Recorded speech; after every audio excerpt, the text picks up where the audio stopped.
Hello again, 122.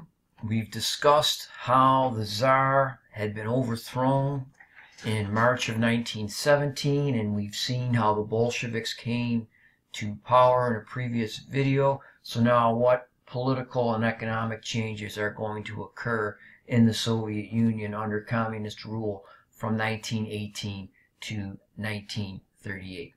Lenin had promised peace, and he realized was not an easy task because of the humiliating losses of Russian territory that it would entail.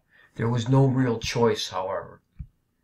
On March 3rd, 1918, Lenin signed the Treaty of Brest-Litovsk with Germany and gave up eastern Poland, Ukraine, and the Baltic provinces. He had promised peace to the Russian people, but real peace did not come. For the war, the country soon sank into civil war. There was great opposition to the new communist regime, not only from groups loyal to the Tsar, but also from the bourgeois, aristocratic liberals, and anti-Leninist socialists. In addition, thousands of Allied troops were eventually sent to different parts of Russia, like Vladivostok, in hopes of bringing Russia back into the war. And between 1918 and 1921, the Communist Red Army was forced to fight on many fronts. And by 1920, the major white forces had been defeated and the Ukraine had been retaken. They also fought in the Baltic region in the northeast. Ukraine is considered the southwest. And as I mentioned, they fought out in the Pacific area in Vladivostok. And the next year, the communist regime had taken control of the independent nationalist governments in the Caucasus, Georgia, where Joseph Stalin was from, Russian Armenia, and Azerbaijan. So how had Lenin and the Bolsheviks triumphed over what seemed at one time to be overwhelming forces? The Red Army became a well-disciplined fighting force, largely due to the organizational genius of Leon Trotsky. And there's Mr. Trotsky right there. He's a fiery orator. He was good at motivating people. And there's Vladimir Lenin, the leader of the Bolsheviks. The communists also succeeded in translating their revolutionary faith into practical instruments of power. A policy of war communism, for example, was used to ensure regular supplies for the Red Army. War communism included the nationalization of banks and most industries, the forcible requisition of grain from peasants, and the centralization of state power under Bolshevik control. This is a command economy, ladies and gentlemen. This is the economy from the top down. And the Soviet Union will implement this style of economics throughout its entire existence. Another Bolshevik instrument that will be continued throughout the entire history of the country was revolutionary terror. At this time, a new Red secret police known as the Cheka instituted the Red Terror, aimed at nothing less than the destruction of all who opposed the new regime. In later years, this organization will morph into the KGB, of which the current head of Russia, Mr. Putin, was a KGB guy at one time. Finally, the intervention of foreign armies enabled the communist government to appeal to the patriotic Russians to fight the attempts of foreigners to try to control their country. So they're motivated to kick the foreigners out so they can control their own destiny. And by 1921, the communists were in control of Russia. So, what are going to be some of these changes now? They're going to try to implement socialism in Soviet Russia. He had pursued war communism, but once the war was over, the peasants began to sabotage the program by hoarding food.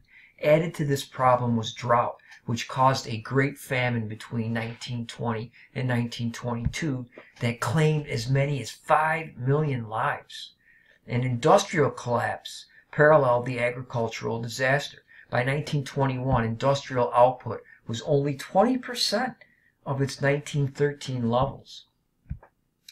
And it got to the point where a banner proclaimed, "Down with Lenin and horseflesh, bring back the Tsar and pork." So, in March of 1921, Lenin pulled Russia back from the abyss by adopting his new economic policy, or NEP, a modified version of the old capitalist system. Peasants were now allowed to sell their produce openly. Retail stores and small industries that employed fewer than 20 employees could now operate under private ownership, although heavy industry, banking, and mines remained in the hands of government. And in 1922, Lenin and the Communists formally created a new state called the Union of Soviet Socialist Republics, known as the USSR by its initials, or the Soviet Union. But Lenin's death in 1924 inaugurated a struggle for power among the 7 members of the Politburo, an institution that had become the leading organ of the party. And, ladies and gentlemen, these members are more equal than everyone else. The Politburo was secretly divided over the future direction of the country. The left, led by Leon Trotsky and people like Mr. Kerensky, the party secretariat, they wanted to end the NEP and launch Russia on the path of rapid industrialization, and they wanted to spread the revolution abroad. Another group in the Politburo, called the Right, rejected the cause of world revolution and wanted instead to concentrate on constructing a socialist state. This group was favored a continuation of Lenin's NEP. That's people like Nikolai Bukharin. He is opposed to collectivization, as we'll see. These ideological divisions were underscored by an intense personal rivalry between Leon Trotsky and Joseph Stalin. In 1924, Trotsky held the post of Commissar of War and was the leading spokesman for the left in the Politburo, but Stalin was content to hold the dull, bureaucratic job of party general secretary, while other Politburo members held party positions that enabled them to display their brilliant oratorical abilities. People like Zinoviev, who was the chairman of the Communist International. He was a famous orator. Stalin was very skillful at avoiding allegiance to either the left or the right factions in the Politburo. He was also a good organizer, and his fellow Bolsheviks called him Comrade Index Card. He's got the goods on everybody. He's like J. Edgar Hoover. And he used his post as party general secretary to gain complete control of the Communist Party. And Trotsky will be expelled from the party in 1927. And by 1929, Stalin had succeeded in eliminating the Bolsheviks of the revolutionary era from the Politburo and establishing a dictatorship. And that will lead into the Stalinist era in the Soviet Union and the conclusion of Question 5.